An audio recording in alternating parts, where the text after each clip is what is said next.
ایک गांव में दो दोस्त रहते थे, अहमद और बिलाल।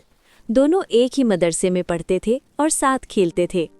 अहमद बहुत नेक और शुक्रगुजार लड़का था, जबकि बिलाल को हर चीज़ में ज़्यादा लेने की आदत थी।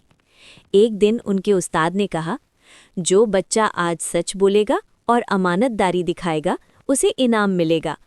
मदरसे के बाद रास्ते में अहमद को ज़मीन पर एक बटवा मिला। उसमें कुछ पैसे थे। अहमद ने फ़ौरन कहा, ये किसी की अमानत है, हमें वापस करना चाहिए। बिलाल की आंखें चमकने लगीं। उसने कहा, चलो आधे आधे बांट लेते हैं, किसी को क्या पता चलेगा। अहमद ने नरमी से जवाब दिया, अल्लाह सब कुछ देखता है, हराम का माल कभी फायदा नहीं देता। अहमद बटवा लेकर मस्जिद गया और ऐलान करवाया। थोड़ी देर बाद एक बूढ़ा आदमी आया जिसका बटवा गुम हो गया था। वो बहुत परेशान था। जब उसे बटवा वापस मिला तो उसकी आंखों में खुशी के आंसू आ गए। उसने अहमद के लिए दुआ की। अगले दिन उस्ताद को ये बात मालूम हुई।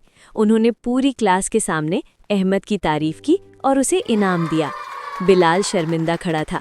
उसे समझ आ गया कि लालच इंसान को छोटा बना देता है, जबकि ईमानदारी इज्जत देती है।